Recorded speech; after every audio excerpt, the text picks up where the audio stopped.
Du Ji. He fought alone against hundreds of enemies. The gentleman enters the tiger's den, where he alone challenges hundreds of enemies, but unexpectedly, the scene of the fight is uploaded and manipulated on the internet by someone in the background. After Du Ji's investigation, they find Ming Hao's body, where he was buried. But this does not mean the truth has been revealed. They saw that before Zhao excavated the body, he was talking to someone on the phone.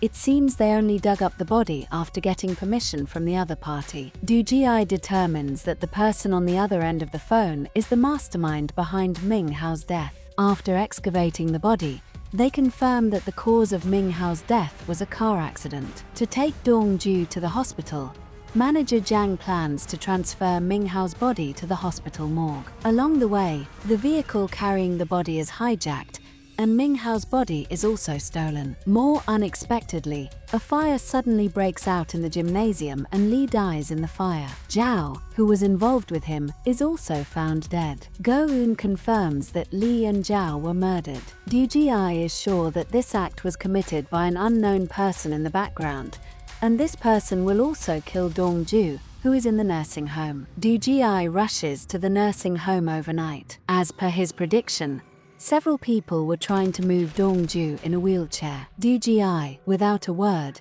strikes down one of the thugs among them. At this time, the leader speaks with a cold smile and then pushes Dongju in the wheelchair off a slope. Du Ji sees this and quickly catches him, pulling him and the wheelchair up. The leader, being extremely arrogant, tosses his contact information to Du Ji, reminding him to answer the phone. Go-eun's investigation reveals that this person's name is Guangzhen, the grandson of the deputy mayor of a university foundation. He is the real owner and controller of the gambling website used by Li and Zhao. In other words, the lion's share of the money earned through the website went into Guangzhen's pocket. The place where Ming Hao's body was buried was Guangzhen's grandmother's grave. Clearly, this man is insane. Du Ji determines that Guangzhen stole the body to destroy the evidence and to destroy all the evidence against him. It is true that Guangzhen killed people and stole the body. Everything was to cover up his past crime. Many years ago, Li, Zhao, and Ming Hao, the three of them were players on the university volleyball team. At that time, as the deputy mayor's grandson, Guangzhen publicly showed considerable care for the three of them. However, Ming Hao noticed that Guangzhen was secretly giving notes to Zhao. In the following matches, Zhao and Li made unexpected mistakes. Once, after the game ended, Ming Hao accidentally overhears the two of them discussing the contents of the note. After seeing what was written on the note, Ming Hao confirmed his suspicion.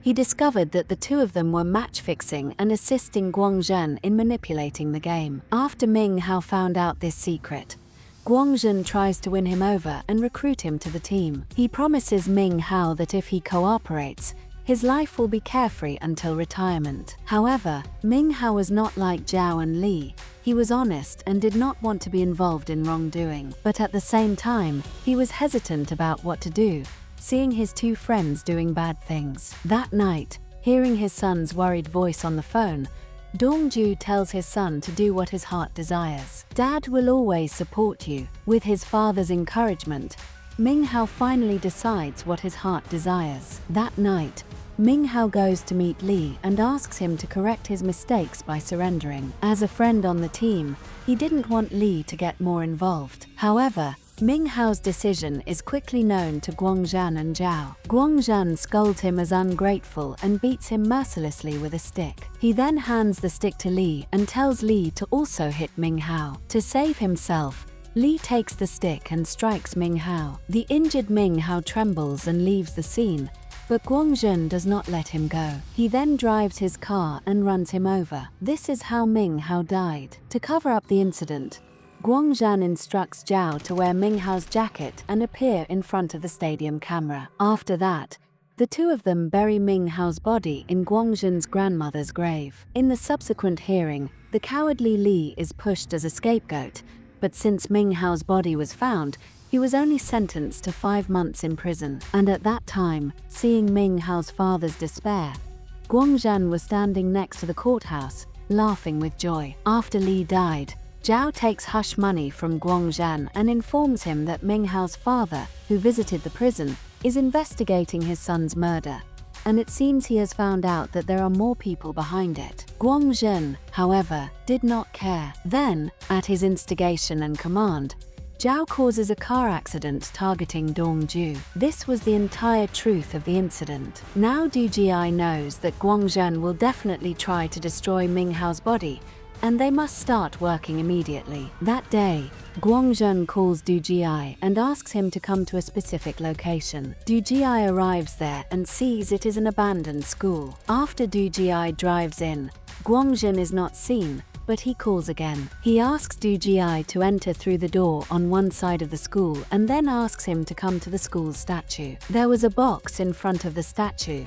Inside were many body cameras. Guangzhen asks Du Jie to make a deal with him. If Du Jie wins, he will return Minghao's body. If not, he will destroy the body. To preserve the evidence and get Minghao's body, Du Jie has to accept the deal. Immediately after, the school bell rings, which was the signal for the fight to begin. Du Jie accepts the challenge and puts on the body camera. At this time, dozens of thugs emerge all around. The thugs all looked terrifying, and their blows were deadly. Du Jie, however, was not at all afraid. He fought alone against hundreds of enemies, knocking down all the enemies with a single blow. However, the second round begins right after. This time, a group of enemies blocks the road, who seem even stronger. Du Jie was still not afraid. He puts on his gloves and warms up a bit, then starts the fierce fight of the second round. Relying on his strong fighting skills, Du Jie advances continuously. At the same time,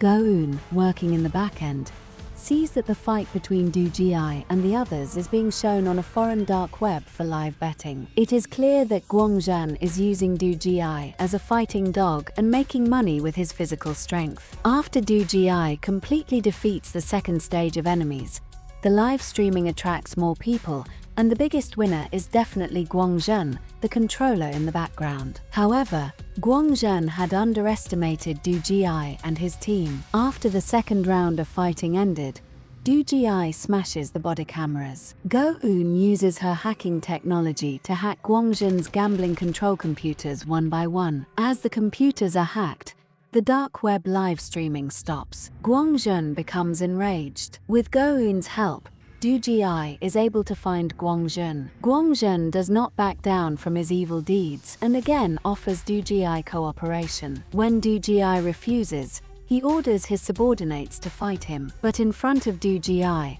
all these evil forces were just a light snack. In a short time, Du Jie defeats all the enemies. Finally, Guangzhen himself comes to fight with Du Jie. Unlike his subordinates, Guangzhen had some real skills. After a few rounds, Du Jie did not gain much advantage and was ambushed by this man several times. However, Du Jie's strategy was outstanding. He quickly uses an electrical wire at the scene to trip Guangzhen's feet. Then he puts on his gloves and starts a fierce attack on him. With his legs tied, Guangzhen is quickly defeated. Du Jie hits him with punch after punch. Finally, Guangzhen wants to surrender and says he will tell where the body is. Du Jie, however, says that he has already found the body. Outside, two men with curly and mushroom-like hair find a place where smoke is rising, and through this, they easily find the almost burned body. Guangzhen again tries to bribe Du Jie with money. Du Jie shakes his head and kicks Guang,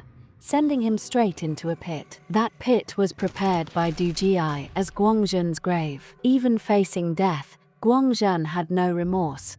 He was still smiling a devil's smile. Du Jie places an hourglass next to the pit. The time on the hourglass was only 13 minutes. This was the brief time when Dongju could remember his son every day. This was Du Jie's last time limit for Guang. As the 3-minute countdown begins, Du Jie activates the button, and the sand from above continuously falls towards Guang. Finally, the devil got his deserved punishment. When the time was up, Dongju seemed to have a dream. In the dream, he saw that he was reunited with his son during the sunset, who told him to live well. After waking up, the slowly recovering Dongju calls Manager Zhang. Under the arrangement of Manager Zhang, Doo-ji drives Dong-ju in the glow of that day's sunlight. In the car were Ming-hao's ashes and a photo. The sunset is so beautiful. Dong-ju looks up at the sky, smilingly bidding farewell to his beloved son. And Doo-ji drives his 5283 model taxi away into the distance. This is where the episode ends. For the next episode,